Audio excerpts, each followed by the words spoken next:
So, Christine, if you want to read us in, I think we could do that while we're waiting for quorum. If you'll call to order, I'll read the notice of electronic meeting. Yes, ma'am, I've already did that. I already called us to order already, ma'am. Brilliant. Here we go. Pulling it up. This meeting of the Central Virginia Regional Housing Partnership Executive Committee is being held pursuant to Code of Virginia 2.2-3708.2, which allows a public body to hold electronic meetings when the locality in which it is located has declared a local state of emergency and the catastrophic nature of the emergency makes it impracticable or unsafe to assemble a quorum in a single location. And the purpose of the meeting is to provide for the discharge of its lawful purposes, duties, and responsibilities. This meeting is being held via electronic video and audio means through Zoom online meetings, and there will be an opportunity for public comment during the portion of the agenda. Notice has been provided to the public through notice of the TJPDC offices, to the media, website posting, and agenda. The meeting will reflect the nature of the emergency. The meeting minutes will reflect the nature of the emergency. The meeting was held by electronic communication means and the type of electronic communication means by which the meeting was held. A recording of the meeting will be posted at www.tjpdc.org within 10 days of the meeting. Thank you, Ms. Jacobs, Mrs. Jacobs, excuse me, or Ms. If I get this right, I'll get myself into trouble. I have no agenda to follow, so Smith is unscripted, so watch out. But since the next step would be any comments from public, I don't. So Stacy, I guess, is public. Would you like to make some comments, Stacy? No, hearing none from. No, I'm just listening today. I'm interested. You're interested. So seeing nobody raising their hand for comments from the public, and I think we now have a quorum. Is that correct? Great. So I think our whole agenda is Spark Mill. So I'm going to turn this over to the Spark Mill team. And just as a reminder, somebody remind me to do one more public comments on the back end before we adjourn. So I'm turning this over to the Spark Mill team. Great. Thanks, Keith. Hello, everyone. We are delighted to see you all today. The purpose of our meeting today is threefold. First, we are going to kind of set up the strategic plan overview draft. Then we're going to share the draft with you. I'm going to share screen, and we're going to share it. We'll do a gut check, get some reactions, get some thoughts, make tweaks together. And then we're going to talk about next steps. So those are the three things that we've got to do today in our time together. So setting this up, this is kind of we're starting to turn the corner on the process. We've done our community engagement, stakeholder engagement at the very beginning of the process. We crafted our preliminary findings report, which we listed both our themes as well as some potential pathways to consider as the plan is being crafted and written. And then we met with the membership a few weeks ago and got their input both on the report as well as just some direction and ways to move forward. And so then Rachel and I took that information back, and then we started to craft a high-level strategic plan overview. With that, we've got 4 components to that we're going to talk through today. Goals, which are 50,000-foot big picture, like these are it's going to take you at least 3 years to get to. Strategies, still multi-step, but nested under the goals. So those are the ways you're going to achieve those goals. So those are the first 2 components of plan. The next part talks about outcome and impacts. So the impacts are the kind of what are the community level changes we wish to see through this plan. And then the outcomes are what are the concrete, more tangible things we'll see that roll up into the impacts. And so we're going to talk through all of that. Today's really the goal is to get a gut check. Say, is this the right direction? Does this feel right? Does this sound right? And what are, start to tweak the language and get it shifted. After we have our conversation today, we'll send out a draft to everybody to have some more time for opportunity for reflection and input to sit with it longer. Today is really a gut check on the direction. With that said, again, I want to tee it up a little bit. So we heard loud and clear a bias towards action. Both in the preliminary findings report, people said lots of conversation, not as much action. And then at the membership meeting, we heard a lot of people saying, we want action, we want to do something. So this is kind of crafted with that in mind, the sense of like, what are the concrete actions that will be taken? What are the concrete things that we'll work towards?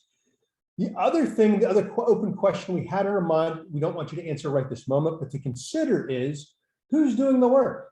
Is this the partnership members? Are they doing the work, or are they setting direction and giving staff the kind of the authority and the freedom to go out and to execute?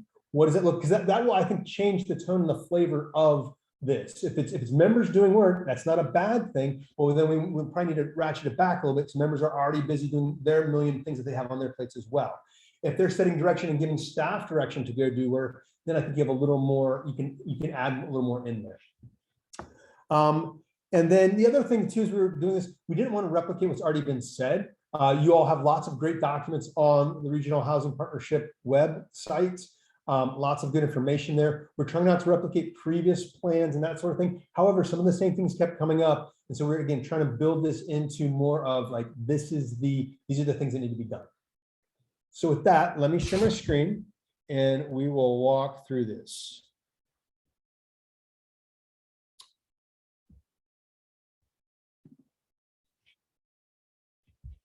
Okay. So we took the mission and vision right out of your existing documents. Again, big dreamy vision that supply and demand meet, and people can find access to safety, affordable housing, and communities of their choice. So a big, bold vision. And then the mission, facilitating regional coordination to ensure housing access for all. I think there may be some opportunity to maybe refine that, maybe tighten that a little bit, but overall, I mean, that's the stated mission. So the outcomes that we heard that people really wanted were basically that stakeholders have abundant access to tools, models, and resources to support and increase affordable housing options in their communities. And so again, resources. Two, an outcome is that local government, nonprofit agencies, community, and businesses consistently engage with one another to share ideas and collaborate on productive local and regional housing initiatives. Again, we're going to hear this fine line balancing a local emphasis and regional emphasis. And throughout, I think the conversation always needs to be not an either or, but a both and. How are they working together in tandem as opposed to at the expense of one another? Third outcome is real-time data and metrics are available so that all can see the state of housing affordability in the region and local communities. They want to know kind of what's the score, what's it looking like right now, and how do we know if we're winning or what have you. And then lastly, an outcome, community members have a deeper understanding of the impact of housing affordability in their locality in the region. That the community needs to be involved in part of this, from whether they're passive supporters or active supporters. There needs to be some engagement with community to ensure that they also have access to tools, access to information, and a way to participate in the conversation.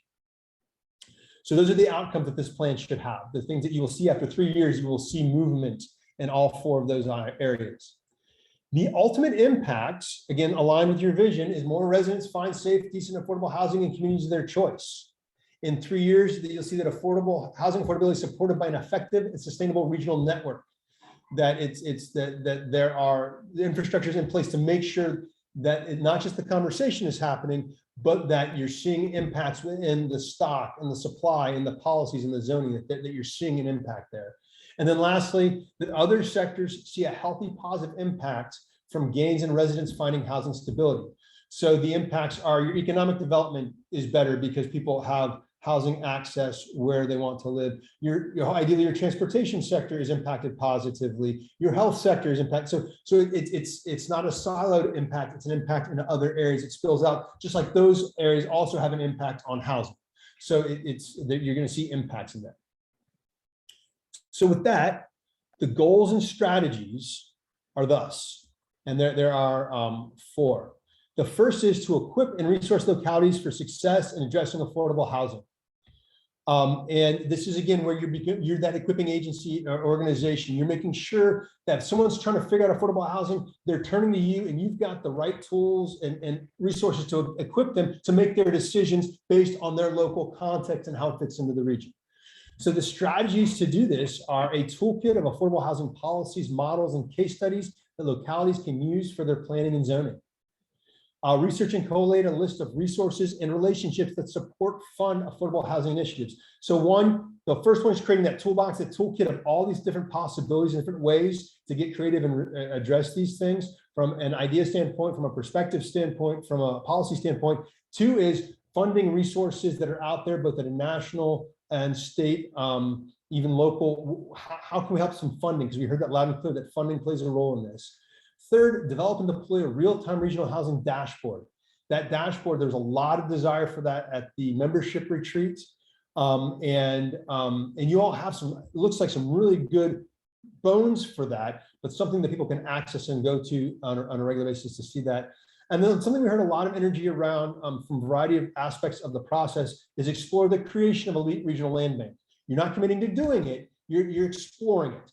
And because affordability is an issue and financing is an issue, how could that 1 and 1.2 and 1.4 help each other out? So you're exploring the possibility. Goal area 2 is this is educating and advocacy within the community and through the community. So strengthening the affordable housing ecosystem in the region through education and advocacy. 1.1, develop and deploy an education strategy to address common community barriers. We hear lots about NIMBYism. This is working to get ahead of the NIMBYism in terms of helping to again, articulate and share the positive benefits of housing affordability and the positive impacts for the community from a variety of perspectives. 1.2 is develop and share a library of best practice policies that strengthen affordable housing. So this works in tandem with goal area 1, but this is that library that will help local community advocates, organization advocates, be able to see these and be able to raise those up in their local communities. 1.3, amplify messaging that illustrates the positive impact of strong affordable housing in the region. Again, working, this is not so much from the education side, we're not educating the public and offering opportunities for the public to come and to learn and to grow. This is where there's an active messaging campaign in a variety of different ways that talk about, it's almost think of it as marketing and storytelling at 1.3.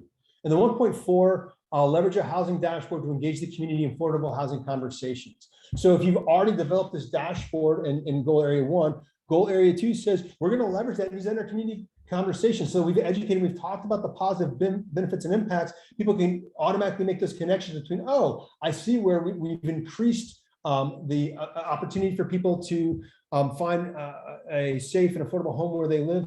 Look at the positive economic impacts. They can make those connections and you're helping them using that dashboard. Goal area 3, we didn't hear a ton about this per se, but it's kind of the virtue by the nature of your organization's existence is deepening and sustaining the collaboration between affordable housing stakeholders in the region. And so this is where people are consistently coming together to collaborate in productive local regional housing initiatives. So engaging stakeholders around a shared regional vision. Again, not just what does it look like to win in our locality, which we want people to win in their localities, but we want them to see how that plays into a bigger regional vision, and that the idea is that when the region wins, the localities win, and the localities win, the region wins. It's not an either or, it's a both and helping to craft that kind of that shared vision. Leverage a calendar of events to address timely pressing issues and build connections.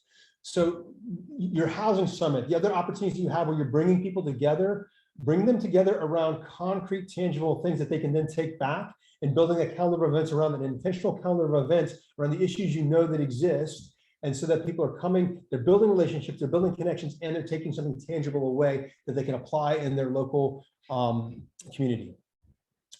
1.3, facilitate meaningful cross-sector connections. This is where you all get to play matchmaker and say, well, oh, you know what? We know there's this developer that's really interested in doing some kind of housing, affordable housing with their unit. Oh, and there's this nonprofit over here that's really interested in working in this community. Oh, and there's these private funders, and you're helping to kind of bring people to the table. You're not sealing the deal. You're not creating the deal. You are not even having to give any input in the deal other than to say, you people, you individuals, you groups need to talk. You'd be great partners in this. So you're facilitating those cross-sector connections. And then lastly, deploy robust messaging with all stakeholders to inform, invite, and engage. So making sure that communication is very clear across all levels of the partnership, making sure across all stakeholder groups of the partnership so that everybody has access to the same information and they have they're all operating from the same thing. So that's the transparency plus the intentional outreach to make sure that the information is out there and everybody can have in communicating ways that they need to hear and want to receive it. Then goal area 4, this is kind of the infrastructure. This is the supports to help you do the rest. So the outcome with this, and I didn't include in the other outcomes because it's internal and less external facing, but a sustainable infrastructure to support regional collaboration and progress in regional local affordable housing initiatives.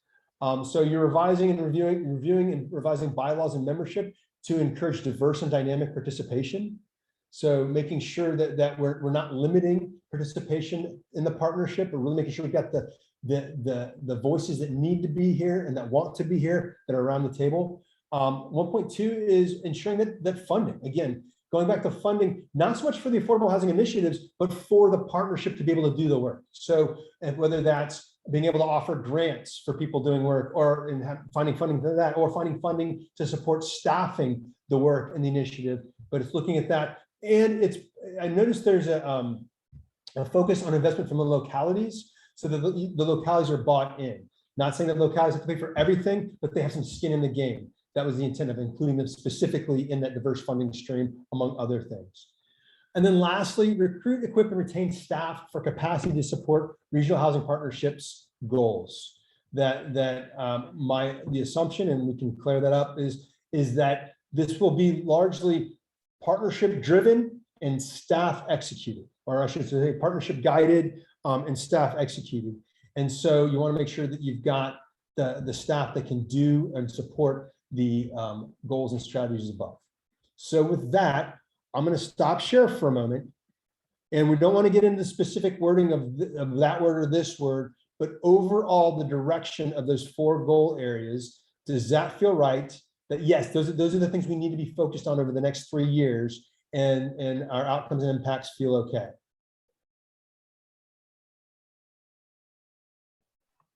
Thank you, Chris. Can you hear me? Yes, Anthony. Yeah. I mean, yes, basically it does. I do have some specifics I'd like to get into, but overarching, Absolutely. yeah, it does. Okay.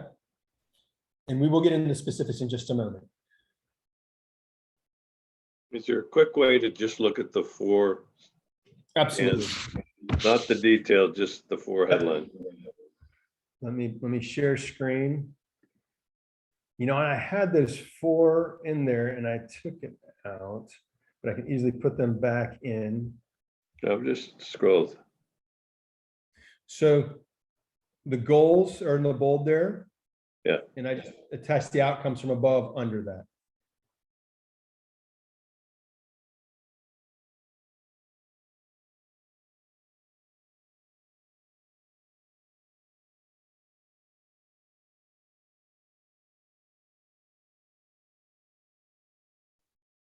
Thank you. You're welcome. So it's my assumption, Chris, we're going to start digging into some of the details because much like Anthony, I have some comments, but not on the overarching subject titles. Yes. Yes. Any other thoughts generally before we jump into some of the detail? We need a lot of staff. Yeah. What was We that? need a big staff. It's a lot of work. Yeah. I guess All I'll right, just well, also wanted just to say, you know, or reiterate that the language that's used in it is, I think, thoughtful in terms of, like it says, you know, what was the first one was like a resource, equip, you know, like not. A lot of our discussion, I think, was focused around the language we use and how it communicates the RHP's kind of role in carrying forward our goals, whether or not it's like things that the RHP is going to do or we're going to support other groups in doing, if that makes sense, right? Anyway, I just wanted to say I think that was captured pretty well as far as I can tell in terms of the language and the goals, because I know that was a big part of the discussion was how to communicate our goals properly with being realistic in terms of what we can achieve as the RHP. So. Okay, great. Thank you. And then one thought that I'm having as we go through this to remind myself is that the purpose of this strategic plan is to have a 3 or a 5 year scope. And so to not get too worried about this has to all happen in a year or 18 months, but really think really thoughtfully about where's the low hanging fruit? What do we need to start now so that we can be successful later? But thinking longer term than just 1 year like we previously have done. Yes, thank you, because that is important to keep in mind. And a lot of times, because folks always have a bias towards action, like, we got to get this done. And it's like, well, you have time to get there. And some of it is building out the pathway to get these things done over that time horizon. Well, we don't want homelessness for the next 5 years because we're taking our time. Well, no, it's not going slow, but going at a measured pace that allows you to do it in a sustainable fashion. Well, so let's go ahead and dive in on some of the detail. Goal area 1. Any thoughts, concerns, questions on the goals, the outcome, or the strategies? Just a little protocol, just depending on how the conversation goes, we might want to utilize the raise the hand feature. This way everybody has an opportunity to say something, just as a process. If everybody feels comfortable with just jumping in, that's fine. But we do want to make sure everybody has an opportunity to speak.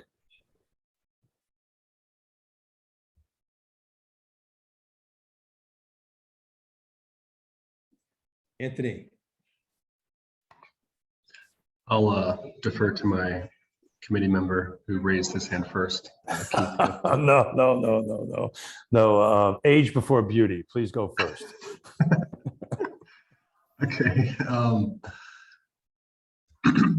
I don't love 1.4. I don't, in terms of the language. Okay. I don't know what it means to explore. I guess is my concern. So I don't know. That's very nitpicky, but I don't. It feels like maybe this is the opportunity to get a little bit nitpicky. Sure, yes. Investigate. Yeah, but even I don't know. I guess I'd like to be much more specific. Like, what are we trying to do with the regional land bank? Are we specifically interested in its success locally in terms of blah blah blah? Or I mean, or maybe it's better to not define it too much here. I mean, it's legitimately a question. I guess I just don't know what that means to explore, because I could also see us being like, yeah, we explored it, but what's going to come of that, I guess, is my concern. And what do we want to come out of it? I don't know. Investigate the benefits of. Yeah, or maybe create a research paper on the benefits and negative, or I don't know, something like that might be more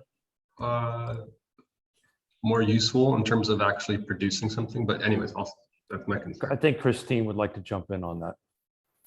You raised your hand.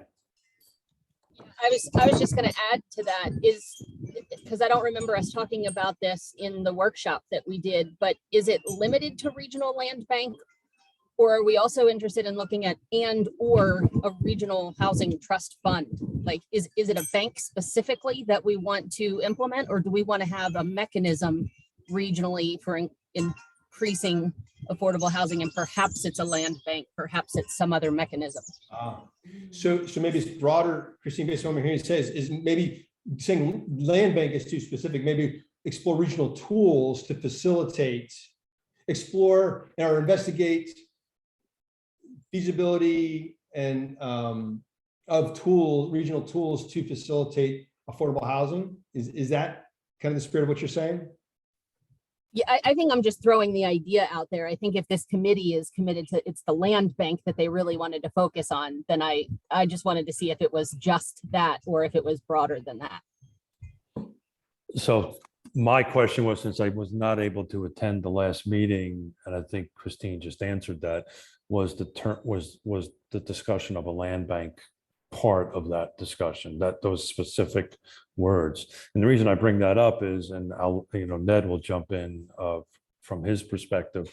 But I know from the city's perspective, this is an ongoing conversation amongst at least two of our localities that are discussing it and who should be the body to take it. My personal opinion has always been, I felt that this is the right body to do it, other than some other body. But, was there discussion specifically around the term land bank? Not significant discussion. It has come up in conversations we had, but it was not a goal or in the most important exercise that we did at the end there. It was called most important. Land bank did not rise to a specific category. So not a formal vote, but just a part of the conversation. Everybody who's a member on this, how, do they feel that the Regional Housing Partnership is either the right body or the body that should be taking a look at that as the regional land bank? I know I'm in favor of it. Does everybody else feel the same way? Yes, no, maybe so. Shut up, Smith. I mean, I think yes, I mean, I would be supportive of it. It's my comments were going to be that, like, if you wanted to do trust fund, then that's a whole nother line. That's like a 1.5. So the RHP has to decide, Keith's question, does everybody agree with that? Because I don't think this is about a regional land bank and like, we're just going to do the research for creating one. I think the intent or the end goal would be to make the RHP the facilitator or the entity that houses it. So to me, that's what 1.4 means. I know Anthony had things about that, but it's not a research paper. It's actually going, all right, if the RHP was the regional land bank, what would that look like? How would that work? Put a little bit more, put a little bit more substance on paper so that localities could go, well, wait a minute, how would that really work? What would that look like, et cetera? I think Greg had his hand up. So some of us aren't as knowledgeable about regional land banks to answer whether a regional makes the most sense. It sounds like it should, but I am aware that the city's been thinking of doing that with their own lands. So what is the legalities of suddenly city lands being controlled by the region? That's probably a non-starter to the city. So I don't know that you can answer that question up front. It seems that that's part of the investigation. And Greg, Yes. that's the exact reason I asked it, right? I think explorers can be interpreted multiple different ways, but maybe feasibility. What's the feasibility of the regional housing, like you and I would do for a feasibility study, right? What's the feasibility of the RHP being this body, and how can we facilitate it? And I would maybe, instead of land bank, there's land bank and or trust fund, right? Either one. And to Ned's point, this is not, my thinking was not to do a research paper on it, was to how can we function and operate as those entities to move the needle forward. So would it give the Regional Housing Partnership more flexibility to say, explore, investigate the feasibility, viability of regional affordable housing tools, and then in parentheses you could say e.g. land bank, trust fund, or is it really, well, those are the only two regional tools that we would have in our toolbox, so there's no need to make it that broad. We would just name both of them explicitly. What do y'all think? Or what other tool that might come up, and we might find a third or fourth tool. No, I think this staying specific here is right. We either agree or we don't on, and I think feasibility study is the right language. Just like we do a feasibility study if a bridge going across a river is going to work. So it's, does the feasibility study would answer, is a regional land bank needed? Would it work? Would it be functional? Would it be beneficial? Here's how it may look function, so that localities could be like, well, do I want to create my own or go in on a regional one? That's what a feasibility study does, right? So I think that's right.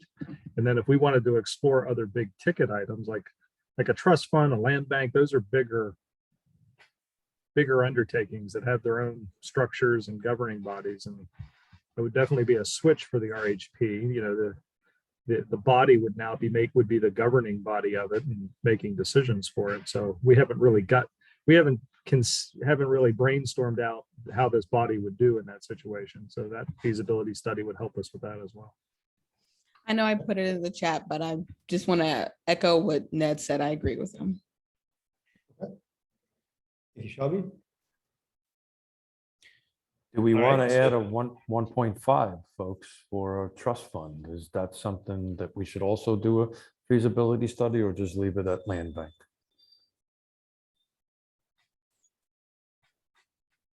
I'm inclined to leave it at land bank for now. And I think you get rid of the word investigate and explore and all that and complete a feasibility study. This investigate and explore, I think, is tripping us up some. So complete a feasibility study, or I don't think, Christine, you guys do a lot of feasibility studies at TJPDC. You don't explore them or investigate them, you do them, right? So whatever that language is would probably be better there for helping folks understand what it is. I do have words matter, and I do have a bit of a nitpicky thing on goal number 1. And as I read it, a quick resources and localities. So when I read the word localities, I think of jurisdictions. I think of, Fluvanna counties, Albemarle County. Then when we go back to the outcome, localities, builders, nonprofits, I think localities need to be changed to something else. Equipment resource stakeholders for success, or something like that. But I think if somebody outside of this room reads that first sentence, they're immediately going to think jurisdictions. They're going to immediately think of local governments. At least that's what I thought. And then I started rereading the outcome and went, oh, okay, it's that we're including builders and nonprofits in that. So I think that word should be wordsmithed a little bit more. I'm not smart enough to do it for sure, but I think that needs to be wordsmithed a little bit from my perspective.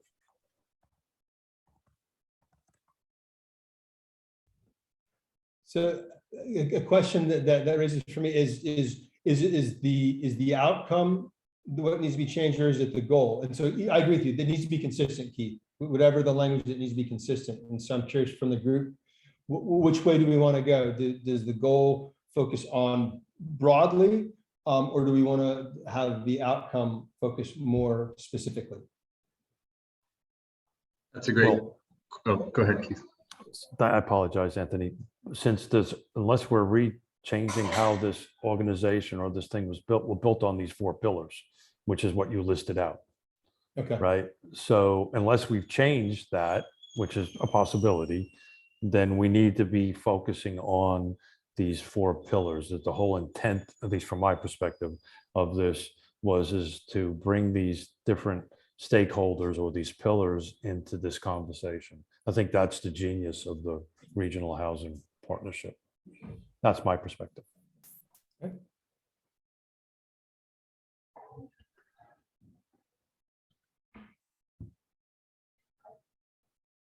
Okay, not hearing any other conversation around that. So you see I've made that adjustment up there in goal area 1, so it's consistent.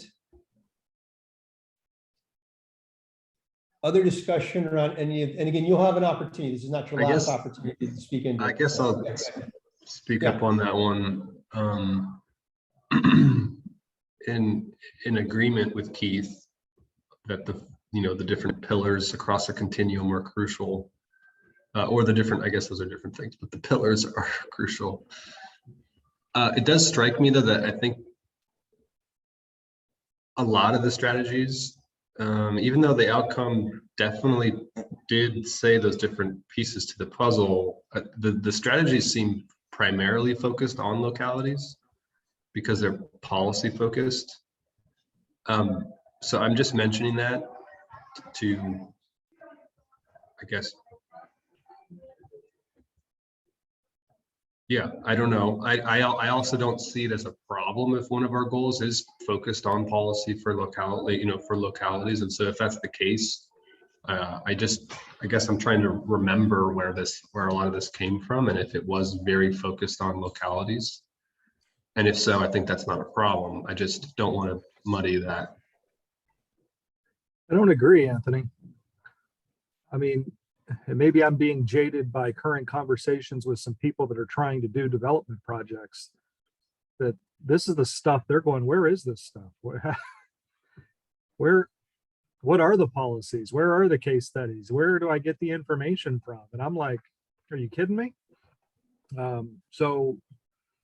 Again, maybe it's just me being cranky about some recent conversations over the last couple of weeks, but when I read this stuff, I'm looking at it as a representative of a locality going, this is what some of these people working out there to get this stuff done need to know.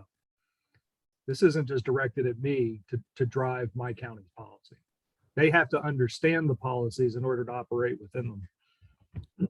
So I will echo Ned's comment as one who's on the private sector side of the equation, and Greg jump in on that end of it. One of the things that we hear from our side of the table all the time is show me the rules, show me the policies. So I think the language is good on that. My intent was to match goal and outcome together. Greg, how do you feel about that? I agree. I think the private sector is as interested, the not-for-profits would be interested in tools as well. Okay. And, you know, the dashboard, for example, would be used by everybody. So I think as we have it, feels good to me. Okay. All right, well, we're going to move on to goal area number 2. Before we move on real quick, Chris, does yeah. that beg a revision to the language in any of the strategies then? Because the first one is toolkit, you know, so that localities can use it in their planning and zoning process. Or is the toolkit of policies, models, and case studies so that stakeholders can use it in their processes? That's a great catch, yes. And then I feel the need to bring this up, but I don't want to go down a rabbit hole. I think I know the answer, but I'm going to ask it anyway. Is this different from the regional housing plan? The set of strategies for local governments by jurisdiction in order to address affordable housing. So is this something completely different from that? Just love feedback on that. Go ahead, Greg. I think a toolkit includes lots of pieces that aren't in the initial documents we created.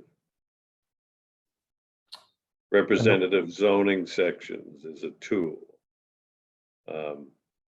We don't have that yet.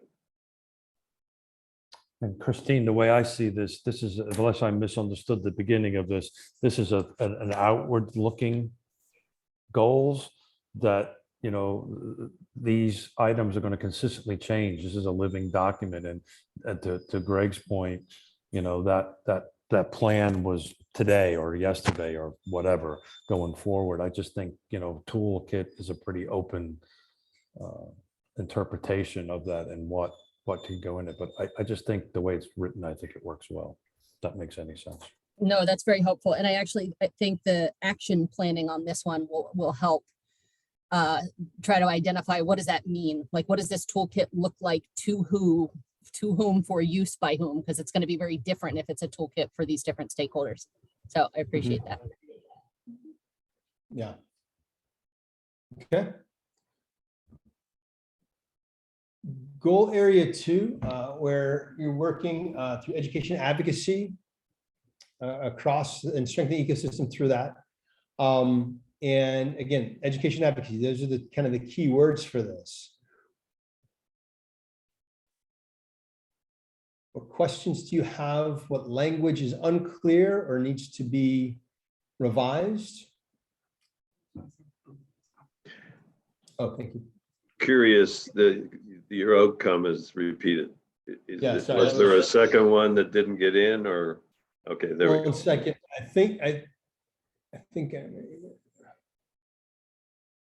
think this one. No, that's right.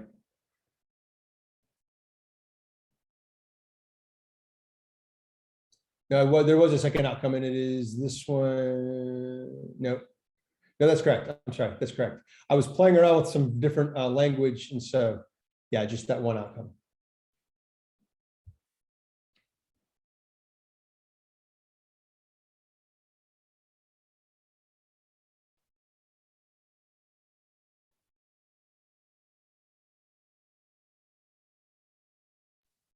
Okay, I have a question on this one.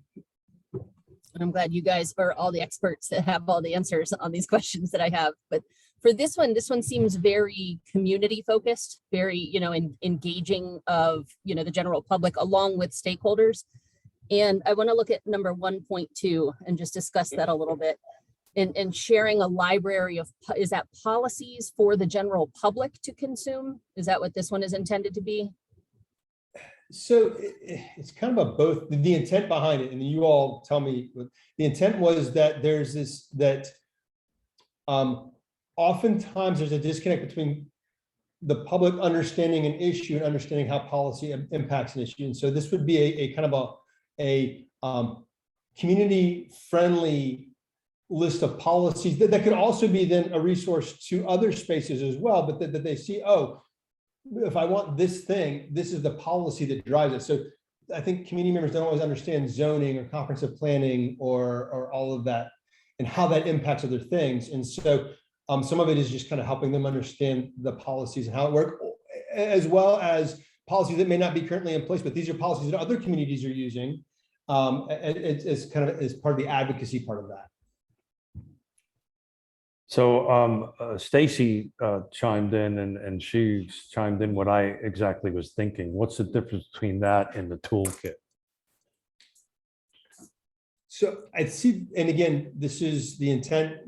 We can change it to reflect whatever y'all need to say. The toolkit is not, in addition to policies, it is also looking at what are ways that other communities have done, and I realize they've ultimately applied it through policy, but what are other ways that they've addressed affordable housing? What are other tools that have been working in other communities? What are other systemic changes that they have made, from a concrete application perspective to again, a policy perspective. So it's really having that whole picture, whereas this is focusing specifically on policies, and maybe they're the same thing. Maybe they're redundant, and we move 1.2 out of this. So go ahead, Ned. I think Ned. I mean, I think there's definitely, whoever just said that there's overlap, I think there's definitely going to be overlap, but the policies here, I think if it is community focused, to me, this is where your case, like a case study comes into have a bigger impact, because a case study is more about, here's what happened, here's the policy it operated under, here's who did what, here were the impacts in the community, here's how the community was involved, etc. You're almost painting the picture for areas where they've put in affordable housing projects, and this is how it went. Like in Albemarle, using a couple of recent rezonings that we did, we're asking our team to come back with case studies on what would have happened had a affordable housing overlay been in place. So that'll come back to us and we'll learn from that. But I mean, I think of places in Northern Virginia that, have had trust funds in place for years and decades. And maybe, there's probably case studies out there that we go gather and go, here's how having a trust fund at your disposal could play out, and here's an example or a story. So I think that, I don't know if community members need to really want to be getting in just reading policies, when case studies give you the whole start to finish in a very specific area and maybe brings it to life in a different way. I'm reacting here. I'm not. No, that's helpful. I think Anthony wanted to jump in. Yeah, thanks. Yeah, I agree with Ned. I think that something like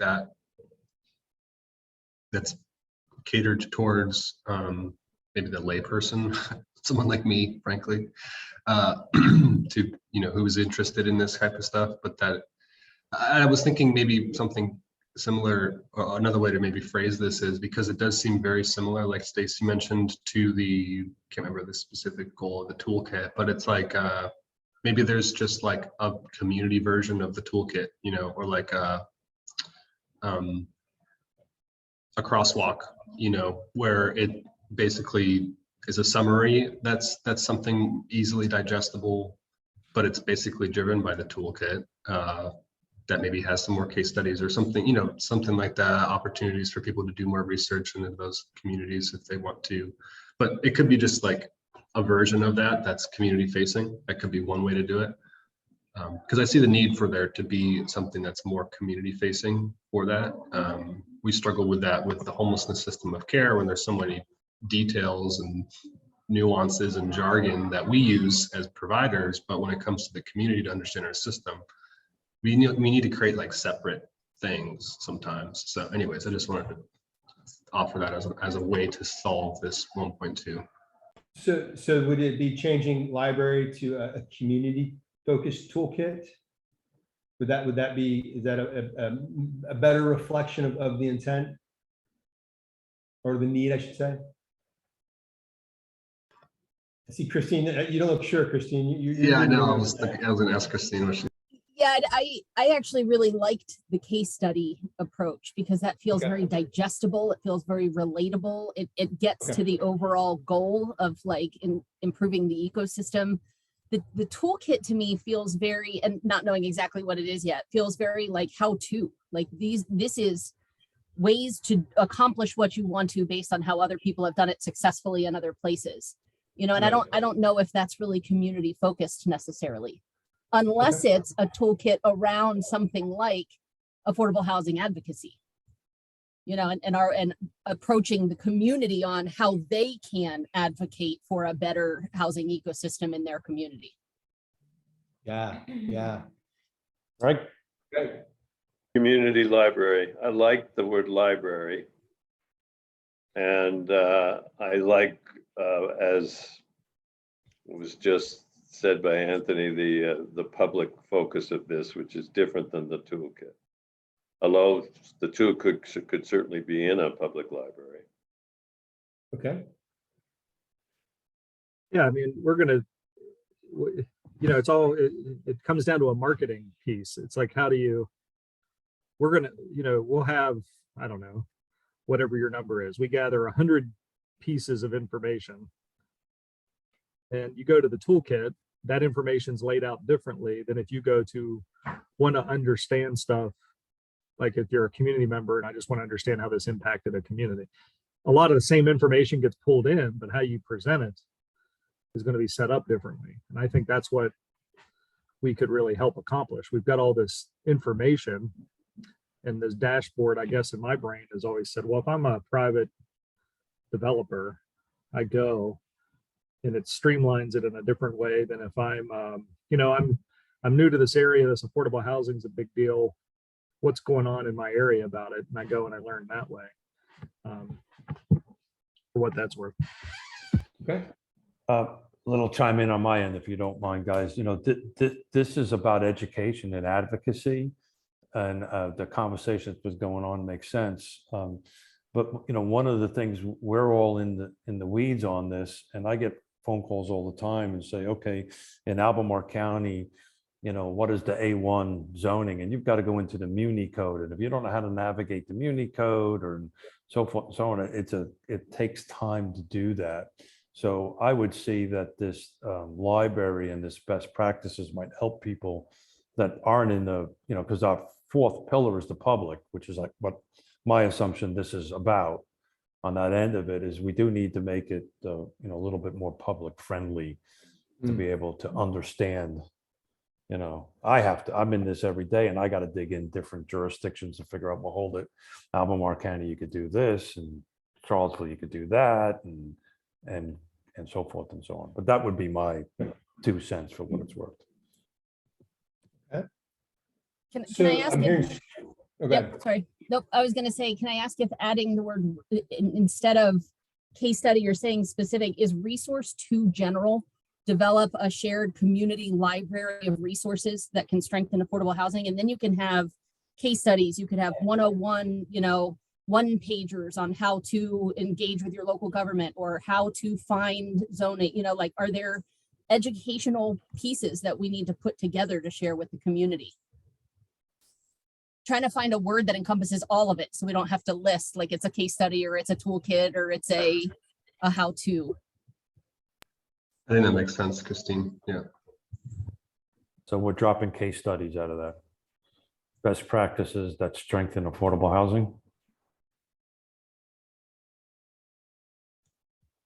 Do you want to put best practices back in, or just leave the library of resources that strengthen, resources for the community to strengthen affordable housing?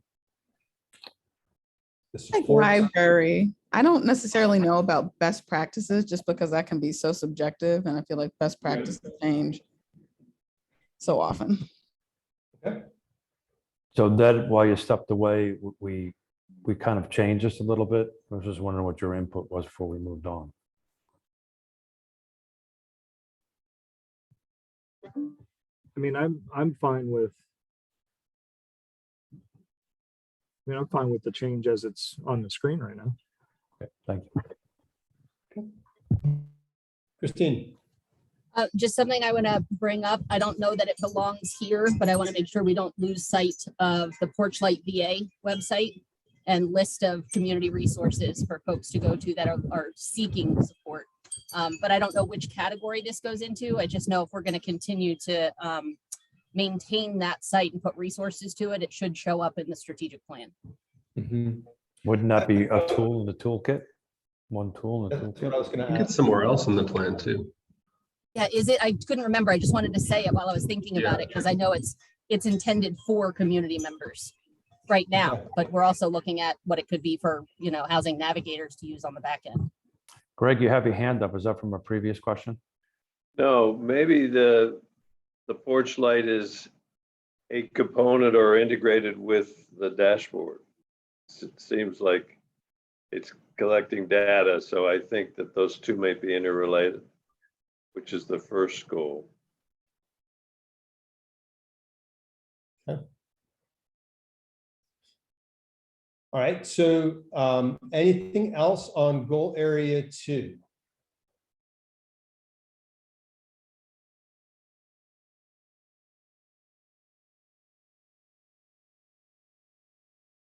Okay. Goal area 3, and I'm gonna move this down so it's all on one page.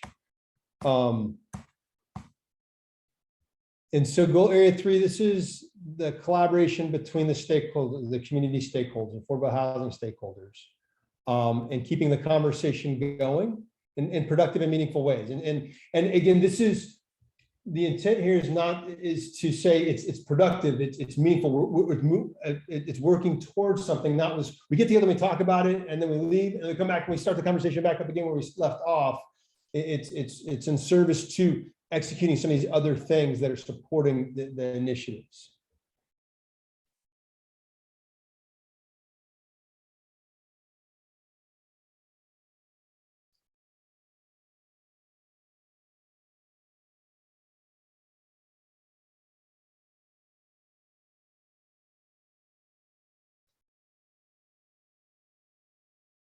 Any thoughts?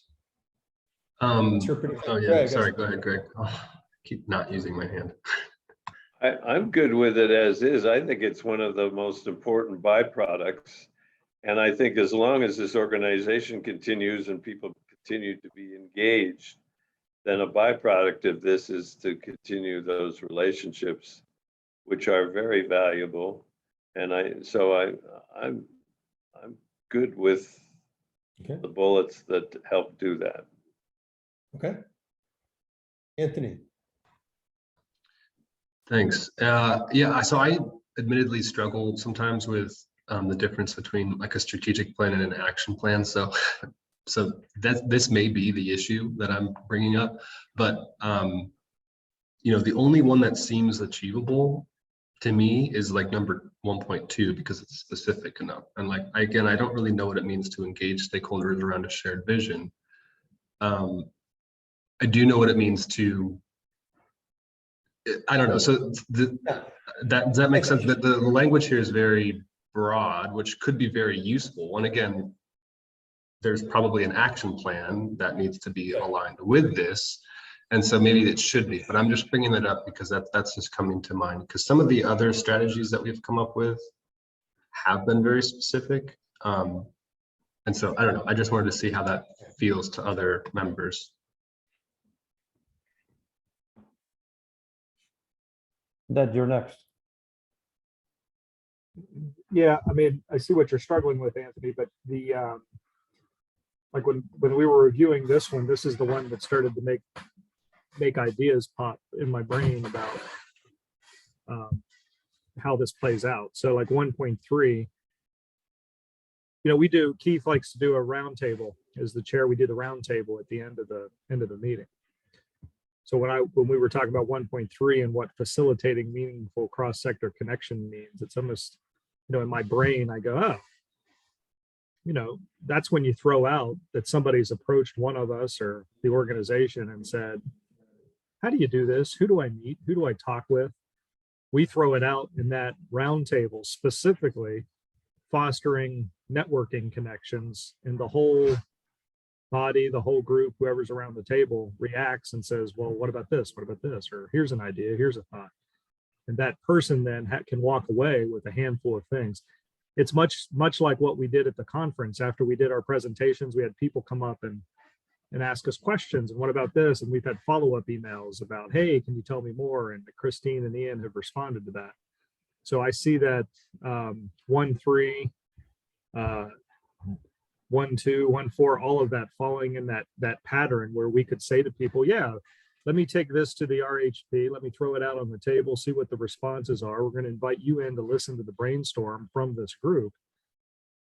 And then it's like getting your own reactions from experts at a conference. Just it happens on a monthly basis. So, I mean, that's just me playing that out in my brain. But I'm like, yeah, this is what we do. We just have to let more people in and know that we have these conversations regularly. They need to listen to it more often, and invite them in so that it helps them become more informed.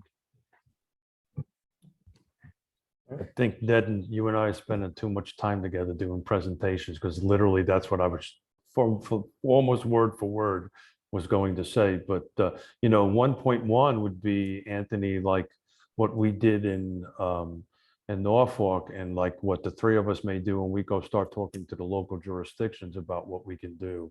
That's how we would engage. This number 3 is the one that excites me the most, mainly because I like to talk. But it excites me the most to get out and tell our story and tell us our success story. So I'm pretty excited about it, the way it's written. Okay. All right. Well, then let's dive down to goal area number 4. This is that internal facing goal. So just so you know, when we write strategic plans, the numbers in the strategic plan are not based on what's most important to what's least important. It is what's most outward facing to what's most inward facing. It's kind of the flow of it, because when you go to talk about it and articulate it to everybody, you want to be like, hey, look at us. Look what we're going to do to build ourselves. You say, look at how we're going to impact the community. Look at the great things we want to do out there. And goal area number 4 is, and this is the strategic work we're going to do to make sure we're able to do that. And so goal area 4 is really about that infrastructure, making sure you have the supports in place to be able to do goals 1 through 3.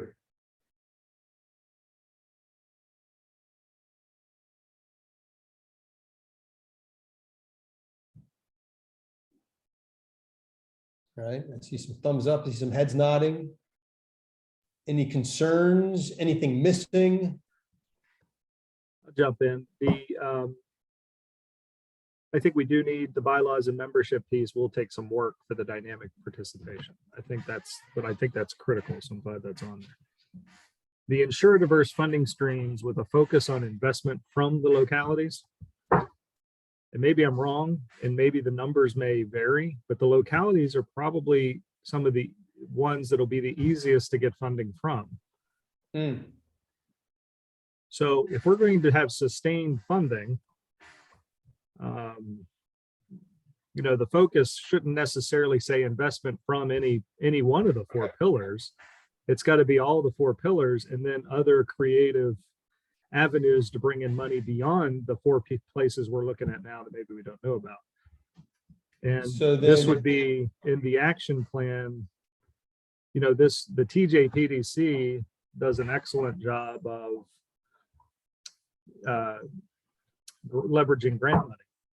So, when I say it's easy from a locality, when you look at the monies a locality puts in, but you see the return from the grant monies that come into the region from the staffing you're paying for, it's a ×3, ×4. It's a multiplier on the funding that goes in. So that grant piece of it, I would imagine would be in this like a 1.2A or 1.2B, something like that, just so that it stays in there. Okay. But diverse So- funding streams is right. With a focus on sustained investment, maybe, or but targeting a group, I think, can be a little. Sure. That makes sense. All I think right. you're up next. From the stakeholders instead of localities. I'm just going to stop raising my hand. You guys are doing all the work. That's literally what I was going to say, Greg, stakeholders. Shoot, I thought it was a good idea. Ouch.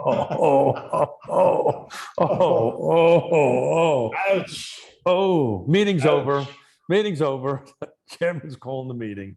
All right, Christine. Oh, Just throwing the idea out here, but could Porchlight VA be infrastructure?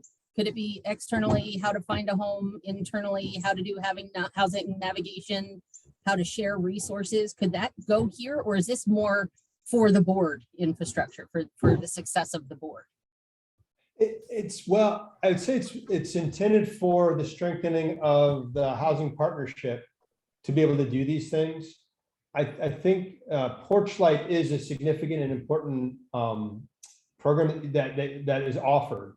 And so I think that shows up in 1 and 2. And I think when you build out the tactics, you can start to make sure you locate it in there, because Okay, perfect.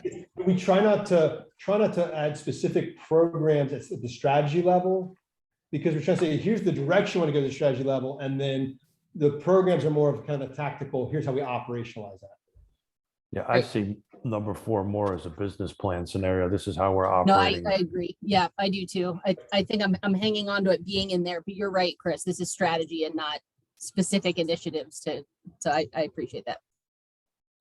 I do think part of the next step is, once this is approved, going and making sure that specific initiatives have a place in here and where they connect in here. That's a really important next step, because that tells you where it fits in there, or, well, we've been doing this, but it doesn't fit in our plans. So do we need to do it anymore? So I think that's a good next step. Anthony. I guess just to throw it out there, because well, I guess I'm not sure how this is all feeling to the TJPDC at this moment, but like, is the RHP's, I don't know, position relationship with the TJPDC, does that need to be a part of the kind of the exploration of a sustainable RHP? I didn't word that very well, but I guess, are we assuming it's TJPDC staff that we're talking about here? I guess is my question. And is that okay So to kind of continue maybe, planning for the next 3 years for? Does that make maybe- sense? are you suggesting that there's a separation at some point in the future that we're Well, I'm independent? suggesting that, yeah, for a sustainable infrastructure for IHP, maybe that should be one of the things that it's, I don't know, that it's like that explored, I guess. And maybe it doesn't need to be. This is not a suggestion. It's just a complete question.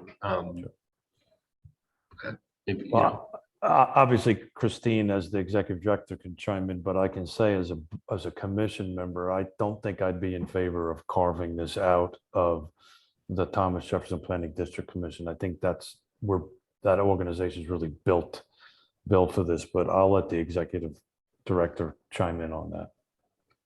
I would say my answer is, I can't speak for my commission, but we are definitely, as staff, committed to keeping the Regional Housing Partnership as a part of our programming.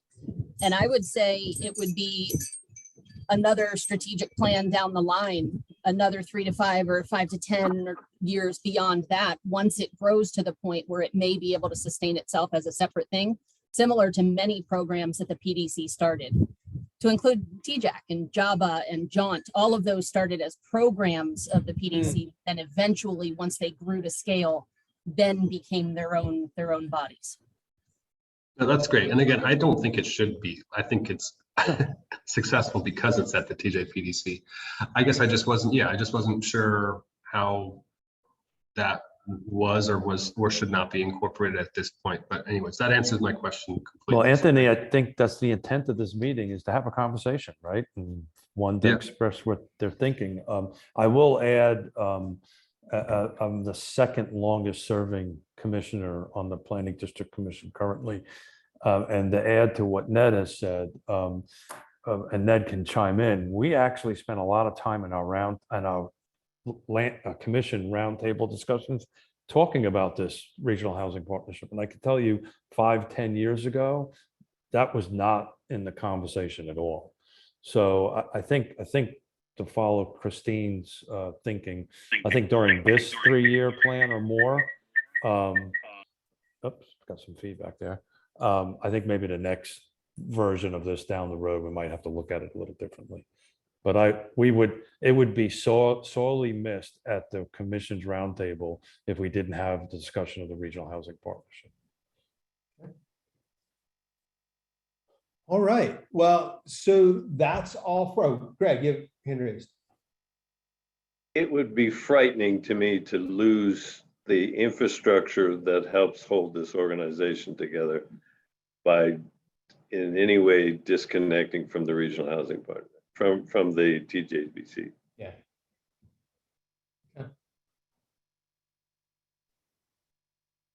Great, well, that's, this is exactly the conversation we wanted to have with you all around really refining this language.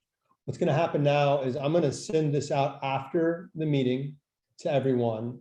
And there's opportunity again, you're seeing it for the first time today. For those who like time to process and think through and be able to ask questions, I'll send it out and put a time frame of probably a couple of weeks on it just to get feedback, and then send over a finalized version. I guess as we're talking about timeline, let me stop share so we can see each other. So when is the partnership? I guess I'm assuming that the next step is this needs to be voted on by the partnership. Approved. Who ultimately approves this plan? The partnership, I see Christine, yes. Yeah, I think the executive committee recommends it to the partnership in their June meeting for approval. Okay, so it's your June meeting, you said? Okay, perfect. I mean, I think our goal was to have it completed by the end of this fiscal year, so that the June quarterly meeting would be when we'd want it up for approval. Great. So that gives us plenty of time.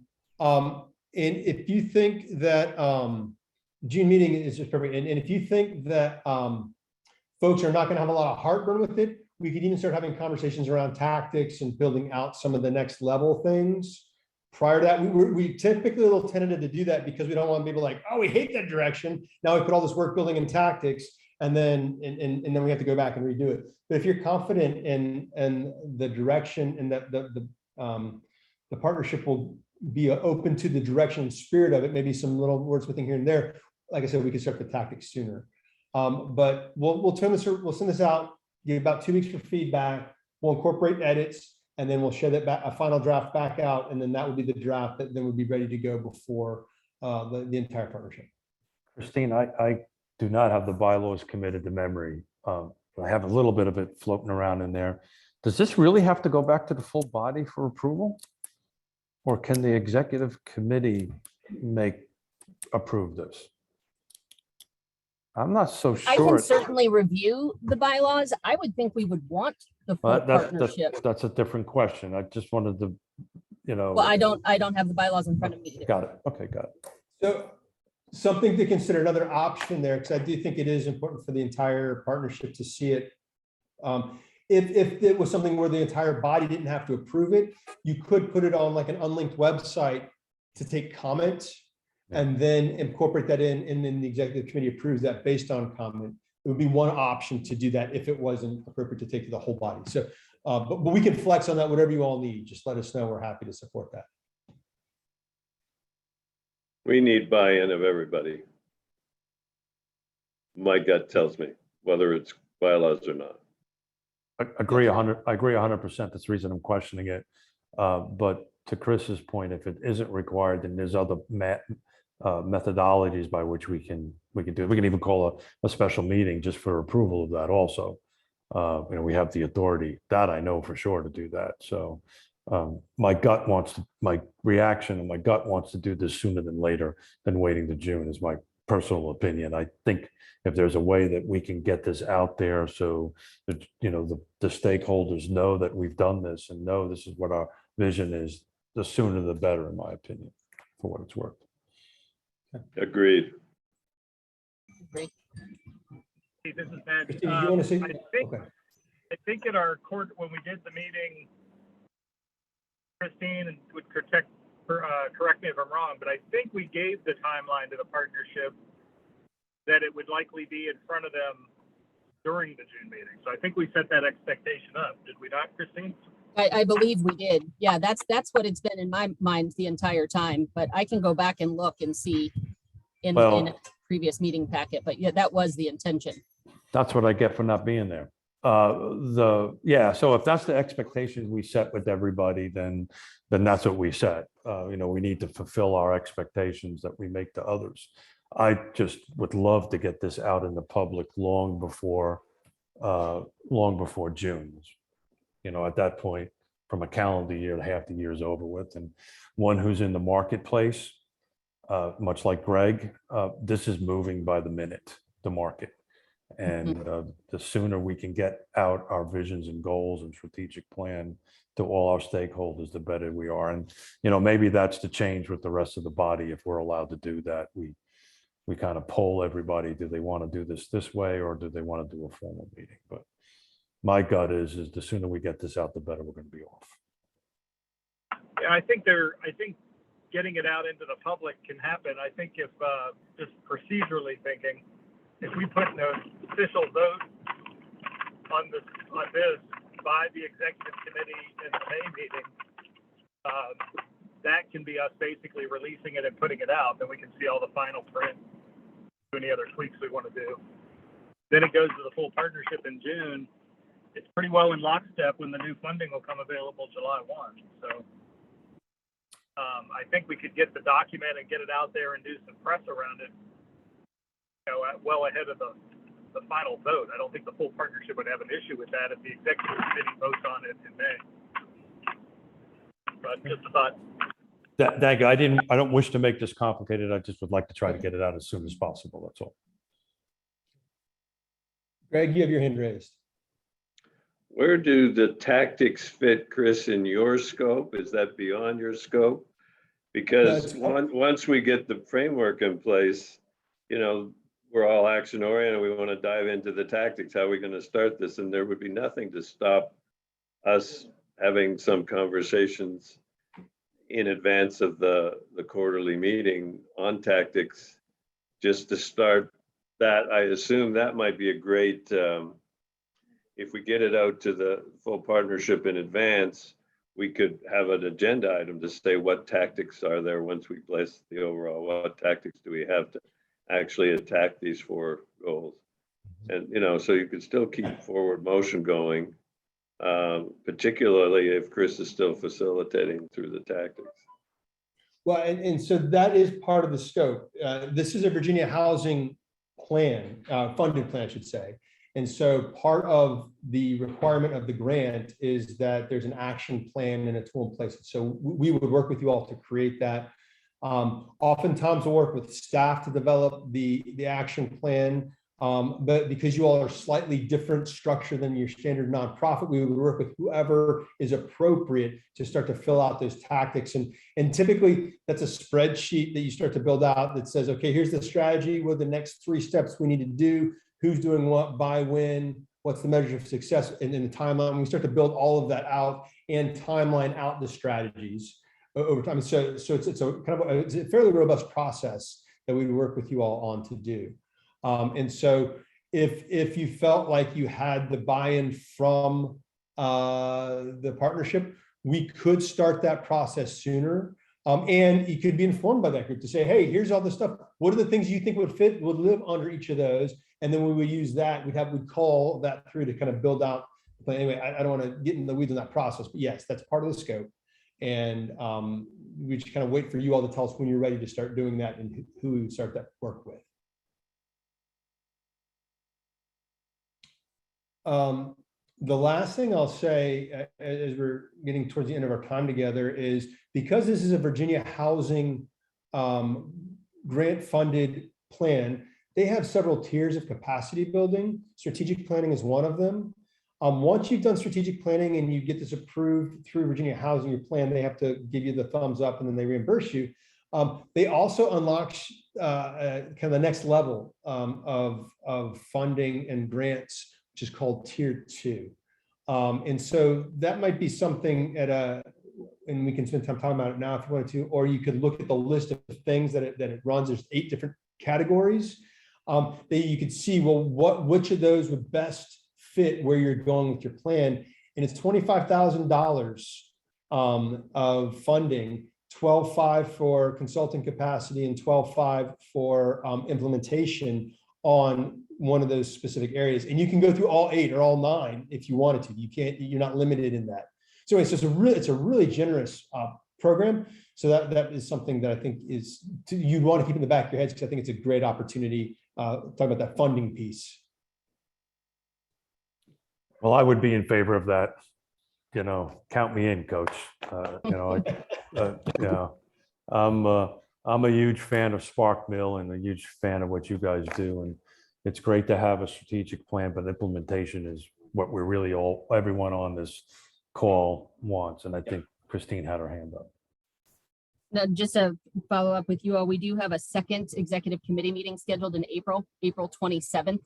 That you should have already received the calendar invite for that.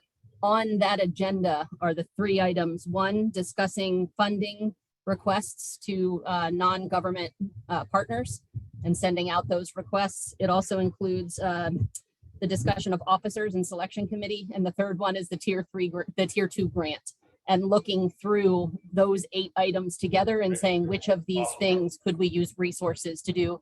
That grant application is due May 31st. So we would be wanting to make a decision in April so that we have time to pull the application and materials together to submit.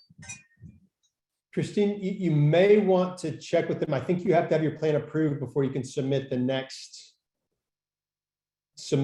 grant. So you might have to have this fully approved, and it's a rolling grant. So they open it up January or July 1. So you could, again, assuming how fast they get back with you on approval of this, once you submit your final packet to them, once they give you the thumbs up and they give you your reimbursement, then you're eligible to apply for the next round. Okay. And so you may want to check with Frank Kubera on that. Yeah, he's who I would reach out to. Yep, perfect. Yeah. To validate that I'm telling you the right information, but I think that's how it works. Well, if that does, that's even more of a reason we want to get this approved as fast as possible, so we don't miss up on that opportunity. Anything else, guys? Chris, does that wrap up your end of things? That wraps up our end of things. Yes. All righty. Well, hopefully we're together until 3 o'clock, and as part of our normal agenda, we have roundtables. But since we've been all doing roundtable discussions through this whole thing, I think we'll pull that off the agenda, which I don't have. So this is going from memory. That's our normal agenda structure is at the moment. So I think the second public comment, we'll call for that at this point, and not seeing anybody on that, so we can check that box. Do I have any opposition of adjourning the meeting today? Nobody wants to sit and talk longer to me? Really?